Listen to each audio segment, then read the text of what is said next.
में अपनी बेटी का कन्यादान किया है और ये कन्यादान आपकी बेटी का हुआ है, आप ही की बेटी नहीं, वो हमारी सबकी बेटी है। और इस कन्यादान का जो अवसर होता है बहुत खुशी का अवसर है। हम भी इसमें आपकी खुशी में शामिल हैं। कन्यादान को अपनी संस्कृति में एक महादान माना जाता है। बेटी जैसे ही घर में आती है, हम कहते हैं लक्ष्मी आई है, तो लक्ष्मी का स्वरूप होता है। और जब भी बेटी घर में आती है तो उस बेटी की चिंता, उसकी शिक्षा की चिंता, उसकी पढ़ाई की चिंता और उसकी शादी की चिंता, उसकी सुरक्षा की चिंता, ये सब चिंताएं हमारी होती हैं। और आयु के समय जब बेटी शादी लायक होती है तो हम उसकी शादी, कोई भी माता पिता बड़े धूमधाम से उसकी शादी जो करना चाहता है, तो जैसे ही शादी योग्य होती है, बहुत परिवार ऐसे होते हैं कि जिनको बेटी की शादी करने में कठिनाई भी महसूस होती है। जब हमने 2014 में अपनी सरकार बनाई थी तो हमें उस समय ये ध्यान में आया, तो हमने उस समय मुख्यमंत्री कन्यादान योजना ये जो शुरू की थी, उसका लाभ बहुत से परिवारों को और ये मिला। मुख्यमंत्री विवाह शगुन योजना के अंदर हम लोगों ने आर्थिक सहायता ये करनी शुरू की थी।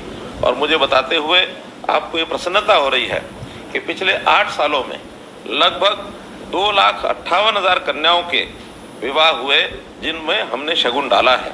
और इस शगुन की राशि अभी जो विभाग के द्वारा बताई गई है 821 करोड़ रुपए की ये राशि, और ये कुल मिलाकर बनी है। राशि की दरें अलग अलग हैं, अलग अलग वर्गों के लिए, अनुसूचित जाति समाज के लिए अलग है, बीपीएल के लिए अलग है। और इसके अलावा दिव्यांग जो हमारी बेटियां होती हैं उनकी शादी होती है, खिलाड़ी बेटियां हैं उनकी शादी, तो ऐसे ही 31,000 रुपये से लेकर के और 71,000 रुपये तक की राशि ऐसी उनकी बेटी के समय ये दी जाती है।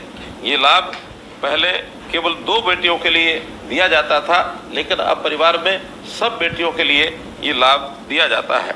इसके अलावा जो परिवार ऐसी श्रेणी में नहीं आते हैं, उन परिवारों में भी हमने एक नई परंपरा शुरू की है कि बधाई देने के लिए विवाह का पंजीकरण होने के 30 दिन के अंदर अंदर हम 1100 रुपये और एक मिठाई का डिब्बा ये ऐसे सब परिवारों में पहुंचाते हैं, और उस खुशी में हम भी अपने आप को शामिल करते हैं।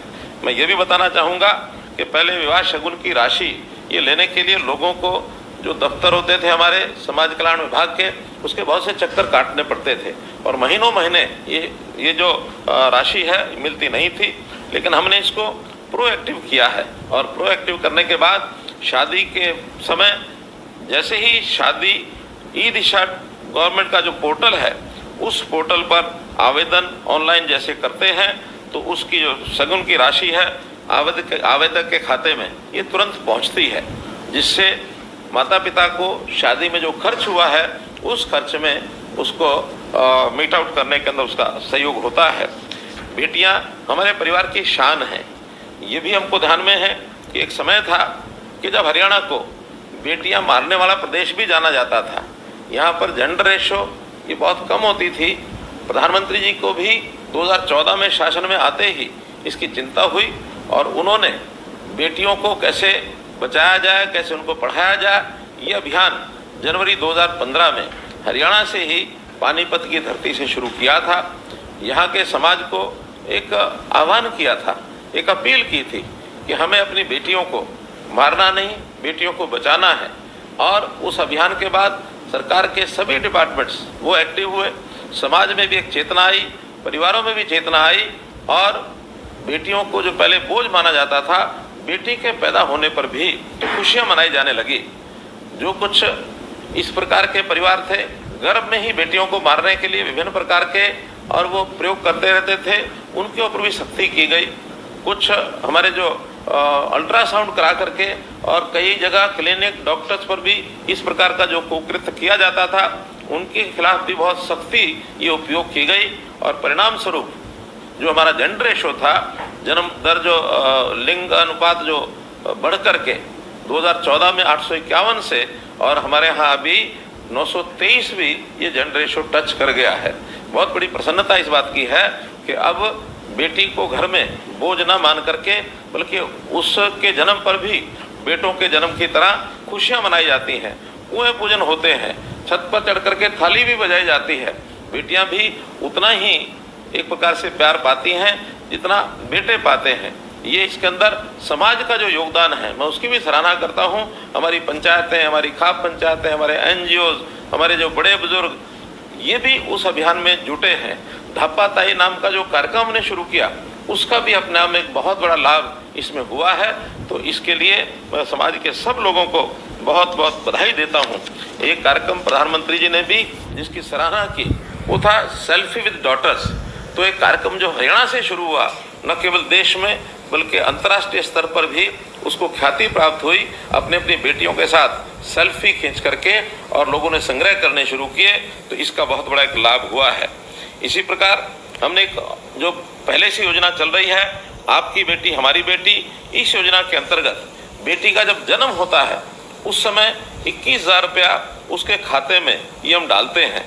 तो ऐसे जो गरीब परिवार हैं अथवा अनुसूचित जाति के परिवार हैं, उनकी सभी बेटियों के लिए ये 21,000 रुपये का योगदान किया जाता है। और ऐसे जो अन्य परिवार, उनके भी दूसरी और तीसरी बेटी के जन्म पर 21,000 रुपये की राशि डाली जाती है।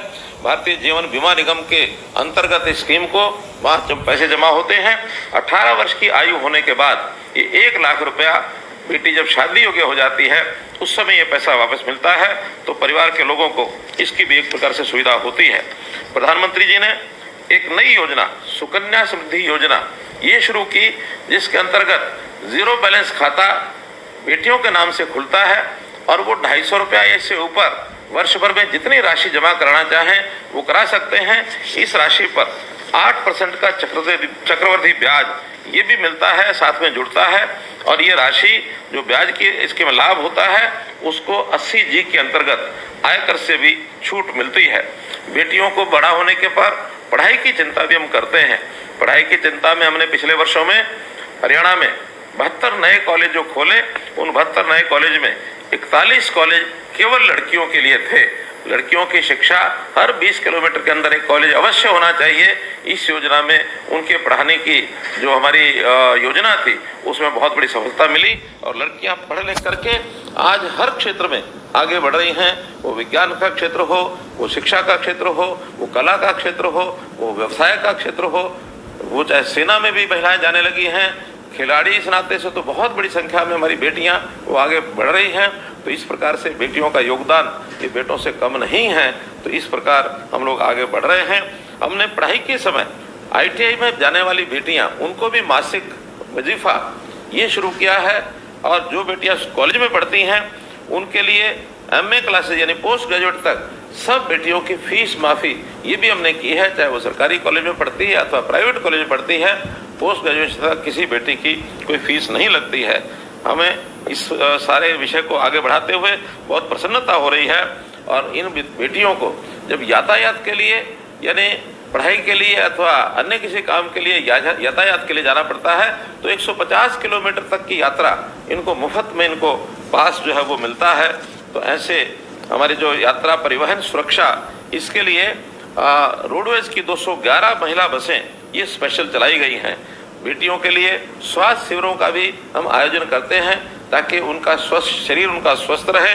उनको आयरन टेबलेट्स और अन्य दवाइयाँ ये मुफ्त में दी जाती हैं। BPL परिवार की जो हमारी बेटियां हैं, किशोरियां हैं, महिलाएं हैं, इनको मुफ्त में सैनिटरी पैड, महिला एवं किशोरी सम्मान योजना ये सब चलाए गए हैं ताकि इनको स्वास्थ्य का भी लाभ हो। स्कूलों में सैनिटरी पैड ये मुफ्त में इनको दिलवाए जाते हैं। कहने का मेरा भावार्थ ये है कि बेटियों के उत्थान के लिए जो काम जितने आवश्यक थे हमने इस समय में पिछले 8.5 वर्ष में पर्याप्त मात्रा में किए हैं। तो भी जितना काम किया जाए उतना कम है। और भी बेटियों की सुरक्षा, शिक्षा, स्वास्थ्य इस सारे पर भी हम आगे ध्यान देंगे। उनको स्वावलंबी वो बने, स्वाभिमानी बने। इस नाते भी चाहे व्यवसाय के अंदर उनकी आवश्यकता होगी उसके लिए अलग से योजनाएं बनाएंगे तो बेटियां आगे बढ़ें। यही मैं कामना करते हुए आप सबको बहुत बहुत शुभकामना देता हूं। मेरी एक अपील आपसे ज़रूर रहेगी कि बेटियों के शादी में जो आवश्यक खर्च है वो अवश्य करें। लेकिन एक प्रथा जो हमारे समाज के अंदर बहुत कुरीति की तरह फैली थी वो है बेटियों की शादी में दहेज देना। तो दहेज देना शायद मजबूरी हो सकती है किसी की, लेकिन जहाँ हमारी बेटियाँ हैं हमारे बेटे भी हैं, हमारे परिवारों में बेटे बेटियाँ सब हैं। तो जो बेटे वाले परिवार इस बात का संकल्प लेंगे कि बेटी के विवाह में कहीं भी शादी में जो दहेज को नहीं लिया जाएगा, दहेज प्रथा को बंद किया जाएगा, तो इससे बेटियों का भी सम्मान बढ़ेगा। बेटी चाहे हमारे अपने परिवार की बेटी है या हमारे घर में आने वाली बहू है, उन सब का सम्मान, इसकी चिंता हम करेंगे। इस अपील के साथ मैं आपको बहुत बहुत शुभकामनाएं